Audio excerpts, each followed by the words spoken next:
And welcome to 755 Live, about 5 minutes of what Jesus said. Doesn't always go perfectly. In fact, just a couple of minutes ago, I was talking to myself and played the countdown and everything, but didn't hit go live. So you can find a different command of Jesus at our weekday Bible plan at bible.today.church.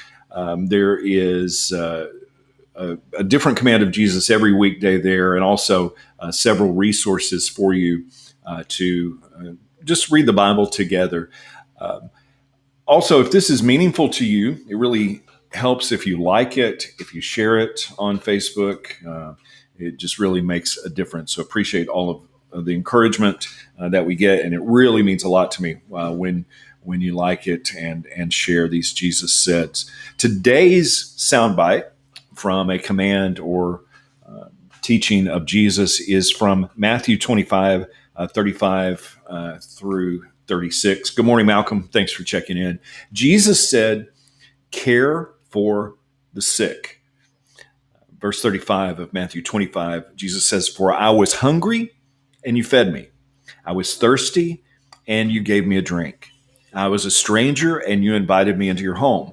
I was naked and you gave me clothing. I was sick and you cared for me.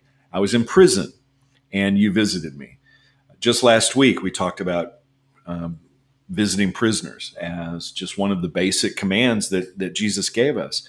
Well, another one of those basic commands, in fact, not just a command, but Jesus said that we would at some point stand before him and be evaluated for this. Jesus said, care for the sick. And actually, he said, when you do this, you're caring for him. Putting this in context, Jesus is the perfect example of a good shepherd. He said that his mission was to seek and save that which was lost. In Mark 2, he said something that is really, really significant to me. Actually, these verses that I'm about to read, I used those for my very first sermon when I was about 12 years old, but didn't really fully understand the meaning until much later in life. But Mark 2, verse 14, as Jesus, as he walked along, he saw Levi, son of Alphaeus, sitting at his tax collector's booth. Tax collectors were bad news in this day. And Jesus said to him, follow me and be my disciple. So Levi got up and followed him. Later, Levi, this tax collector, this outcast, invited Jesus and his disciples to his home as dinner guests, along with many tax collectors and other disreputable sinners. There were many people of this kind among Jesus' followers.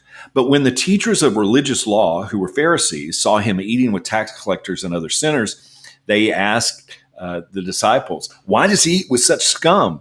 And when Jesus heard this, he told them, healthy people don't need a doctor. Sick people do.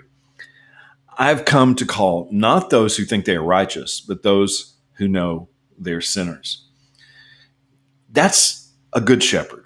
That's the right perspective, both for physical sickness and for spiritual sickness. We are to seek and save that which is lost.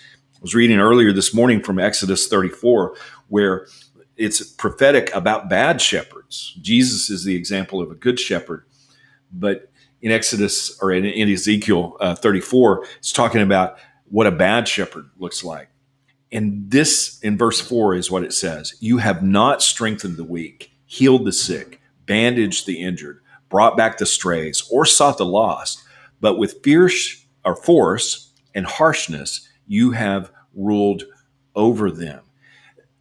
Jesus said, care for the sick. He was the good shepherd. And that means that our perspective should be to take care of those who have needs, both physical needs and spiritual needs. It's really easy to be a Pharisee and say, oh, well, these people shouldn't be at the table, or we shouldn't be eating with these people, when actually Jesus came to seek and save those that no one else wants to deal with, no one else wants to touch. Jesus said, care for the sick. How can we put that into action today? Who do we know that needs us? It's not just about the healthy. Um, a church isn't supposed to be just a place for those who have it all together, but the church is more like a hospital. And if you look around and there are no sick people in the hospital, well, the hospital's not really doing its job. How can we be more like the good shepherd and not like the bad shepherd from Ezekiel 34? Jesus said, care for the sick. How can we put that